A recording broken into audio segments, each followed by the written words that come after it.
Well, hello, friends. Welcome back to the show. Today, we are going to look at some hard and symbolic link protections. So, we have this issue here opened by Brendan a couple of days ago, and suggesting that we implement something similar to Linux's protection for hard links and symlinks. And this is to primarily to protect against time of check, time of use security bugs in the temp file system and places like that. So there are two settings they have here, but I think we can just always effectively always have these protections on because we don't have this backwards compatibility problem that Linux does.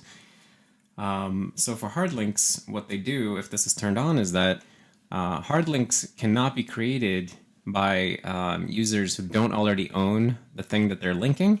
So for example, I can't create a hard link to Etsy Shadow in my home directory and then hope that something bad happens to it that's good for me. And likewise, for protected symlinks, it essentially turns off link. When it does path resolution in the kernel, it will no longer follow symlinks if they are in a sticky world writable directory, unless the owner of the symlink is the same as the owner of the directory. So what that means in practice is that I can't create a symlink in /temp and then some program that's running as root will just blindly follow that link because that symlink in /temp will be owned by my user account. So actually, let's just test this out on Linux and see how it works in practice. Because I assume that it's just turned on here. Let's just double check that it's actually turned on, but I assume it is. Yes, it's enabled. So essentially, that should mean that if I make a symlink, like if I make a sneaky directory in my home directory, right? And then I go to temp, and then I make a home cling sneaky, then I should not be able to enter that directory as root. And indeed I am not. So that's pretty cool. And if I turn off that protection, which I assume is runtime switchable, then I can follow that symlink. So that's pretty neat. But let's turn that back on. And for the hard link stuff, Etsy Shadow, that is also operation not permitted. So I am not able to hard link Shadow here. But if hard link protection were turned off, I can totally do that.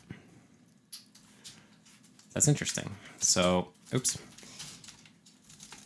So of course now I've actually created a hard link to Etsy Shadow. Now it's still owned by root, so I can't see what's in it, but it seems like a pretty reasonable thing that I wouldn't even be able to hard link it. So let's implement this in Serenity as well. So I think let's just have these behaviors by default because I can't really think of a valid reason to support these that we need. And it seems like pretty exploitable if you ever have some file system race condition in a sticky directory. So, I guess we can start with protected hard links. So, you should not allow hard link if you do not own the source file or do not have read-write access to it. So you have to own it or have write access to it. Okay, that makes sense to me. So in the link syscall, which is what hard links use. Actually, let's just check. So we're running here in high DPI mode, just to test it out, by the way. And also because it was requested to have really high resolution in videos. We'll see how it feels. So currently, if I want to link Shadow here, I can totally do that. And this is now a hard link to Etsy Shadow. Of course, I can't look in it, but still. So let's prevent that. So the link system calls BFS link. And then here we need to do some additional checks. So I guess...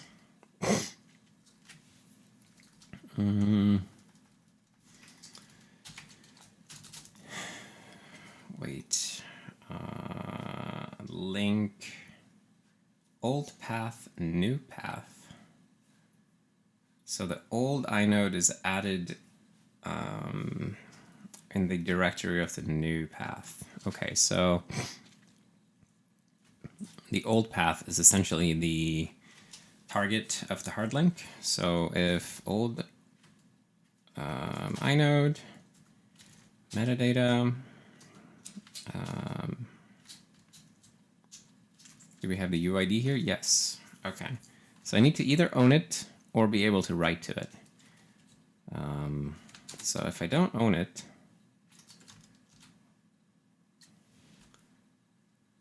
let's see. I'm just thinking, should we allow root to do this? Unclear. What does the Linux man page say about this? Do we have e-access? Write access to the directory, blah, blah, blah.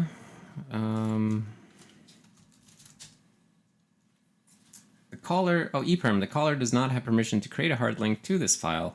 See the description of blah, blah, blah, blah, blah. All right. So they do EPERM. I think we'll do EPERM as well. And then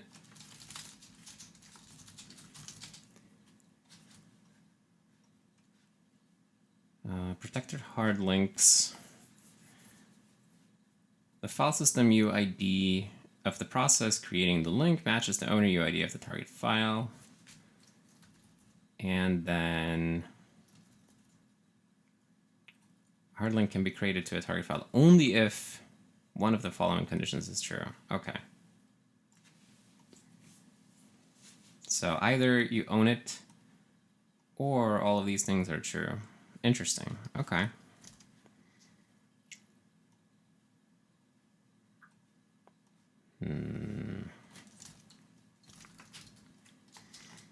So if you don't own it, wait, this is kind of, it's a bit more intricate than I was expecting. Okay, so what does this mean? The target is a regular file, does not have its set user ID mode bit enabled. Target file does not have both set group ID and group executable modes enabled. And the caller has permission to read and write the target file.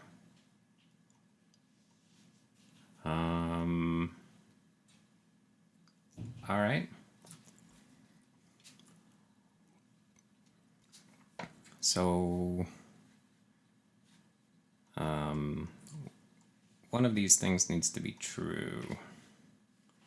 So if this is true, then we allow it. So let's see, if allow hard link allowed. If not hard link allowed.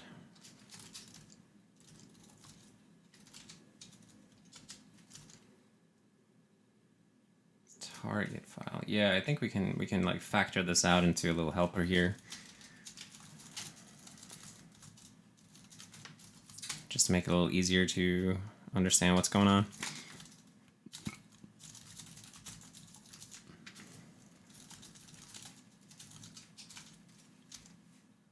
Okay, so if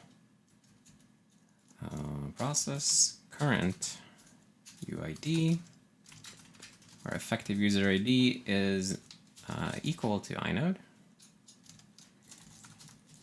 metadata UID, then we are good. It's your file. You can do whatever you want. You can link to it. And then we need to check all of these conditions. So if, let's get the metadata out. So we don't have to keep calling inode metadata. Okay, so if metadata is regular file, and metadata is setUID, and it should be false, right? Target file does not have a setUserID mode bit enabled. Target file does not have both setGID and group executable. So is setGID and metadata mode and executable by group, right? Okay.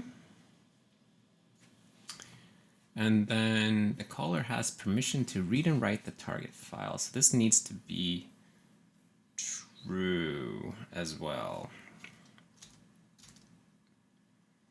All right, so then we just ask if metadata, if inode. Wait, we have some may write API. Where is that? Inode metadata. Yeah, okay, so metadata may write. And then we have to pass the process. Okay, so process current.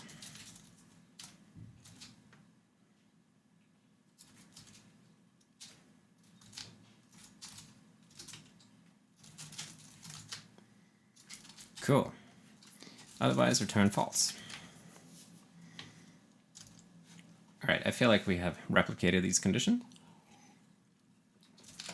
So let's see if that works in practice.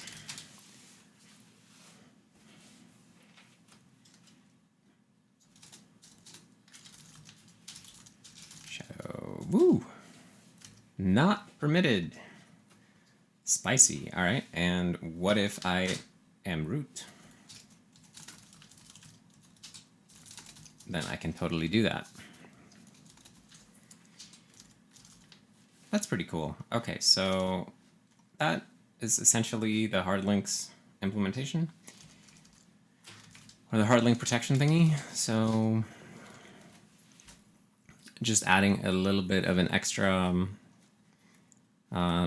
security check to the link syscall. But yeah, let's do it. Kernel.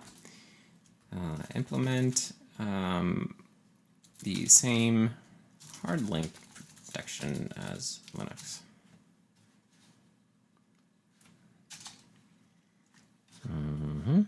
So this was work towards 4934.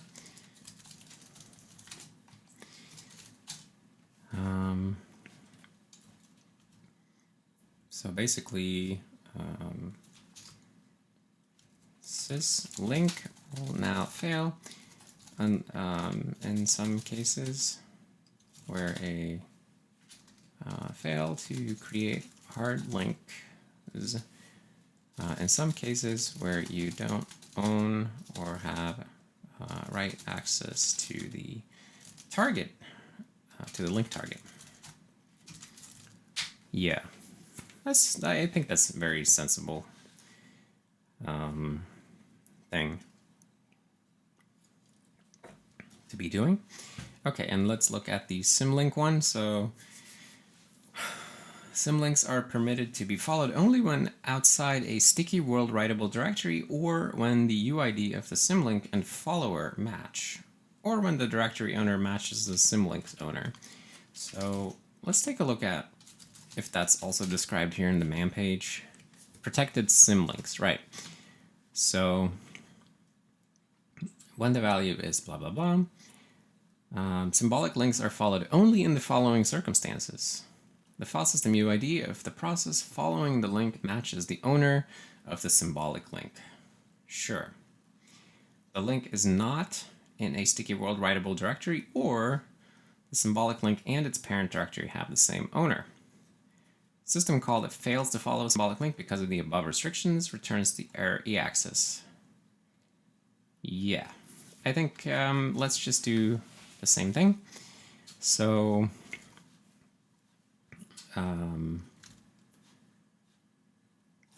this has to go in path resolution. So resolve path without bail. And so this is the function that drives all of the path resolution on the system. So VFS resolve path without veil, you give it a path and it will spit out a custody, which is an object that represents a location in the file system. So it's essentially an inode and its parent. Or if it fails, it returns a k result. But basically, yeah, it takes a string path and turns it into a pointer at a file system object that you can actually access.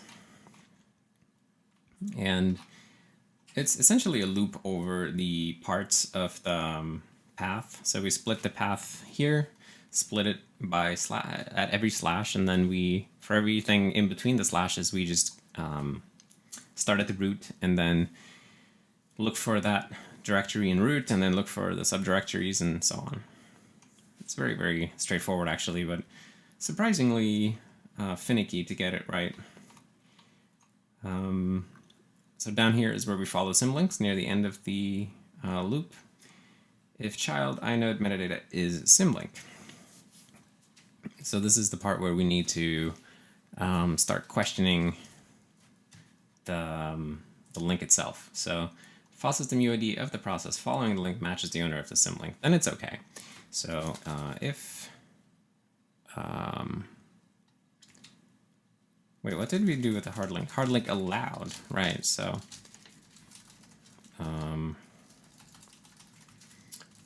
say if safe to follow symlink child.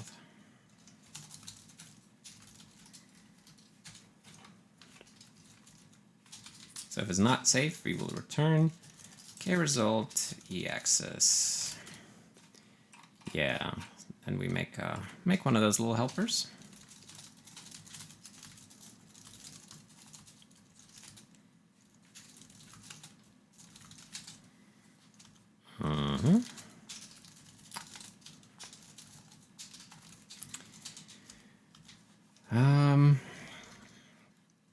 And then, yeah, so if this is our file, if metadata UID, oops, if process current user ID is, effective user ID is the same, then it is safe. It's your symlink.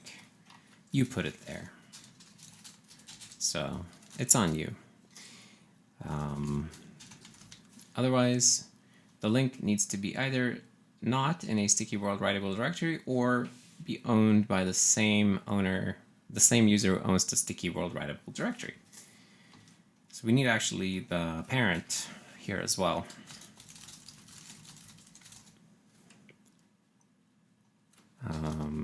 So let's pass that in. Do we have a parent? Parent metadata. Ooh, that's spicy.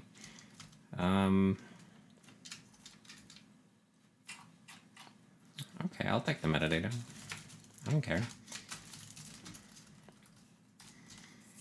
So if inode, if the parent metadata is not sticky, then it's fine. But if it is sticky, then the link UID needs to be the same as the parent UID. So if they're the same, then it's safe. All right, yeah, so there we go. I think that's it. Let's test it out. And what did I get wrong?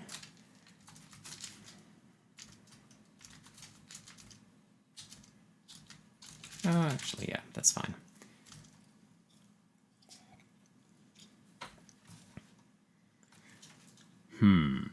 So let's see.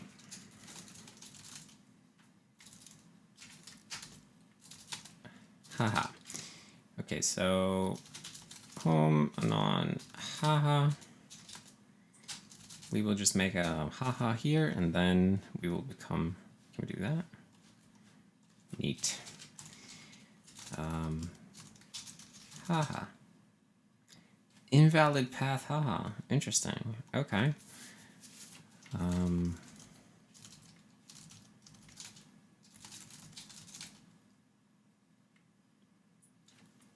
Wait, what's even going on here? LStat permission denied.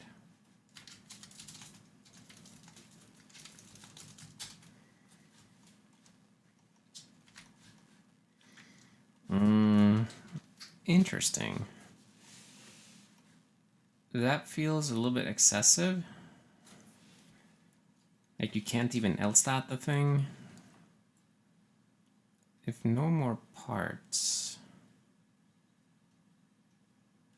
Okay, yeah, right. So if you're just trying to stat the thing, that's fine. So we need to do this afterwards. Otherwise, so here, have no more parts means that like this is the leaf of the path. So like the very last thing after the last slash. And if we were just doing a stat on the symlink itself, then we need to break out here. Otherwise, that won't work right. So we need to check that first and then check if we want to follow, because you can actually see that the actual following happens here. We do child inode resolve as link, which reads the content of the inode, and then whatever it points to, we head over there. So that's the act of following.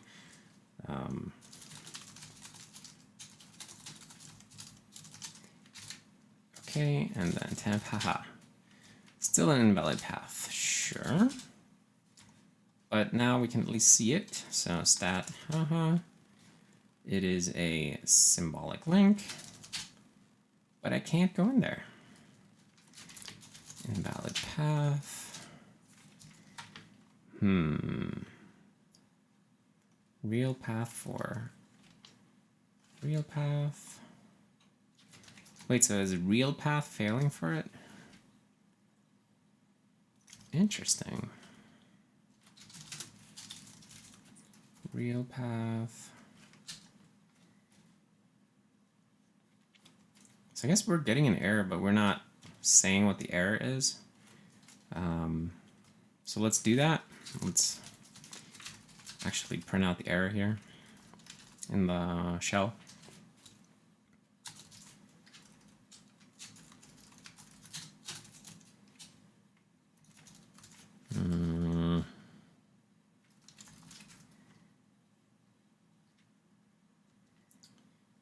Oh, no. I wonder if this thing even preserves the error, actually. Oh, that's a bit annoying. We would need to...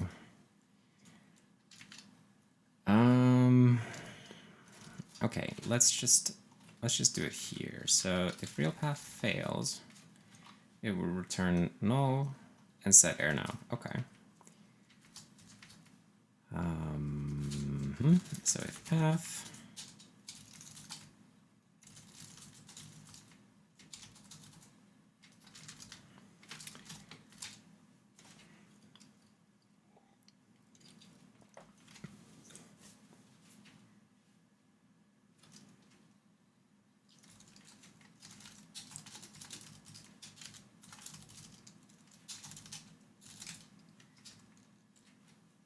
real path failed. No such file or directory.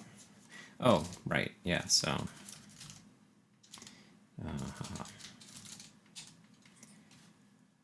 Okay, now that exists, I can go there because it's my link, but if I'm root, permission denied. That's pretty cool. Permission denied. Yeah. Okay, so that's working right. It's just that we're not propagating the error, which is a bit annoying, but don't particularly want to get into that right now, because then I have to change this API, which is used in a handful of places, let's say. But I guess the solution here would be to make it return string or an OS error, maybe.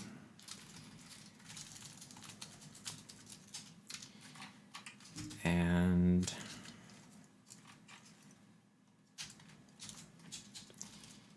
Maybe we should get into that. Let's see. Let's just commit the change to the kernel first.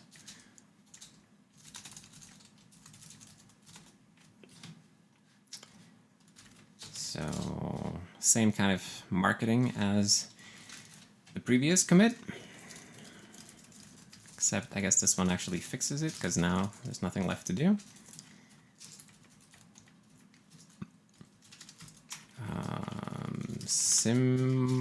Symlink protection, let's say. Path resolution will now refuse to follow symlinks. In some cases where you don't own the, let's see, save to, where you don't own the link, and it's, or when it's in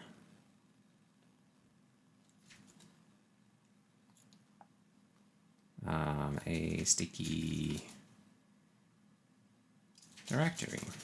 Wait, am I missing something here? Like,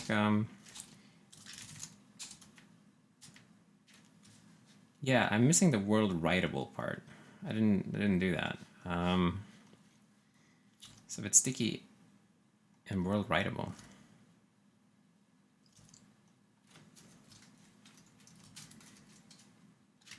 it's not in a sticky directory that is also world writable.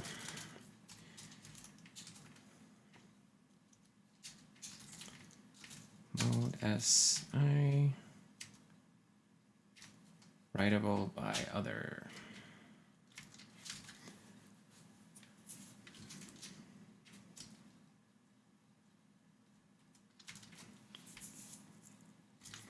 Yeah.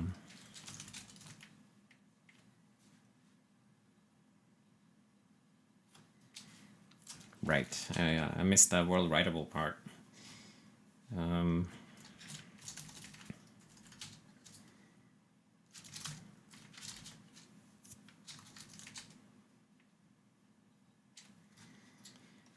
So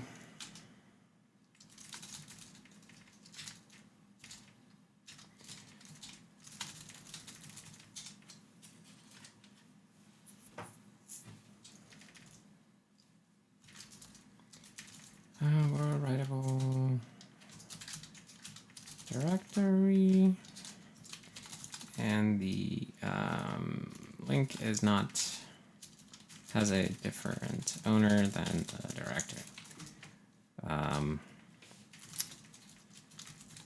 The point of all this is to prevent classic talk2 bugs in temp, etc.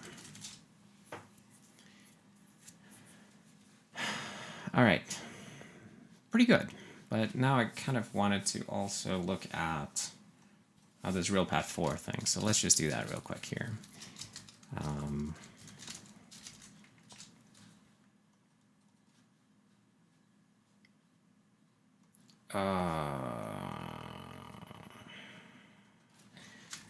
Yeah, it gets a little messy, but we don't really have a choice. Path or error.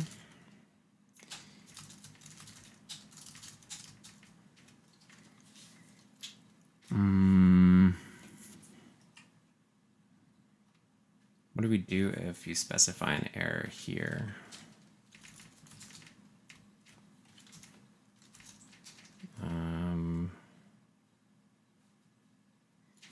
So the file exists, but this fails.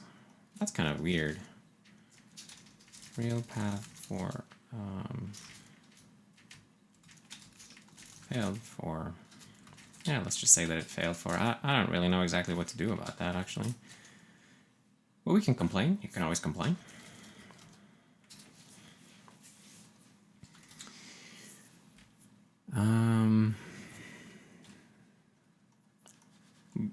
This is not a very good error. Fix me.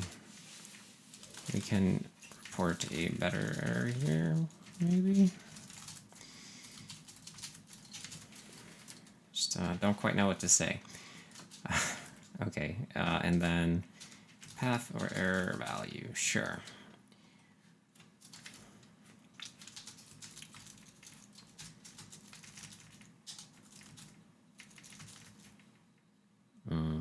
So if that fails, it's just in all of these cases here, it's like we don't really, previously we didn't even expect this thing to fail, which is interesting. But it means that we have to start caring about what we do if it fails in all of these cases. Okay, this is too much of a different direction than what we were supposed to work on today, so I'm gonna cut myself off and not do that now, just so we stay with the theme. But I think we'll end the video here instead. Pretty happy with the mitigations we've done. So essentially, we now implement the same behavior as Linux in that you cannot hard link to a file that you don't own or have write access to, and you cannot follow symlinks that you don't own or are in sticky world writable directory where the symlink is not owned by the owner of the directory. So let's just test that out. So if we make a directory, foo, and we make it world writable and sticky,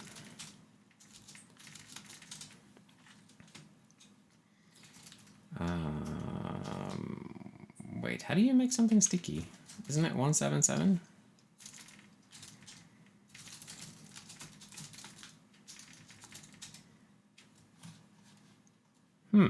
Does that not work? Chmod? Can I not chmod? Chmod.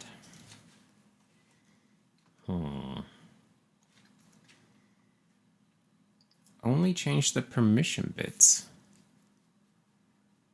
Oh, we don't allow users to change the sticky bit. Well, it seems like they should be allowed to do that. Sticky. The file mode, right? So you can change the file permission bits plus set user ID, set group ID, and sticky. So actually, instead of 6 here, that should be a 7.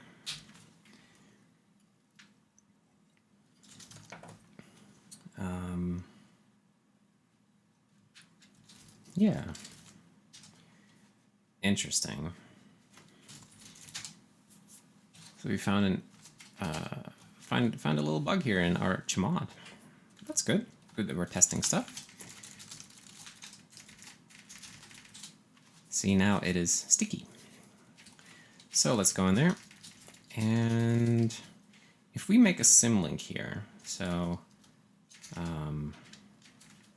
don't know, Etsy, follow me, then does that mean that root would be allowed to follow this symlink? Because it is owned by Anon, who's also the directory owner. Oops. Yeah, that totally works. Okay. And I mean, obviously it works in our system, but what does Linux do, I wonder? Let's test it out.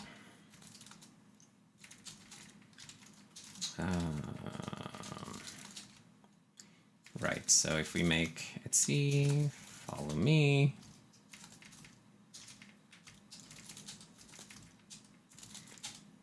and that totally works, of course. Okay, all right.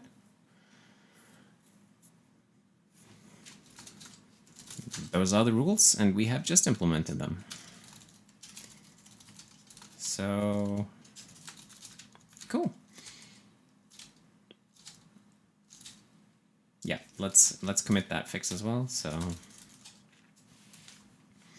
kernel allow says chmod to change the sticky bit.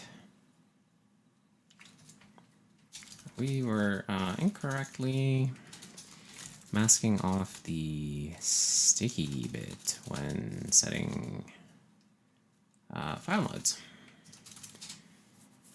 What happens if you set the sticky bit on a regular file? Hello.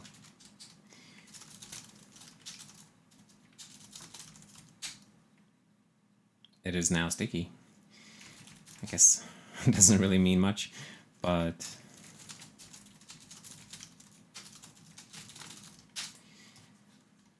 we have the same behavior here at least as Linux, so I think that's fine. All right. Seems good enough for me today, so I think that'll be the end of today's video. Did some nice little protections here. I think like whenever something like this comes up, like this tiny little tweak to file system permission checking or semantics, that just increases security, increases protection, I think it's usually a good thing to do that, unless it introduces some like major incompatibility. And in this case, it really doesn't break anything important that I can think of, and seems to protect against like an entire class of common bugs. So seems cool. So happy with that. If you made it this far, then I thank you for watching, for hanging out. And I hope that you saw something interesting here. Maybe you learned a little bit something about what these behaviors that Linux has. I did not realize that that things work this way on Linux until I just read about this just now. So that was interesting. And now we have the same behavior in Serenity, which I think is a nice little progression. So thank you very much for checking out the video, for hanging out, and I will see you next time.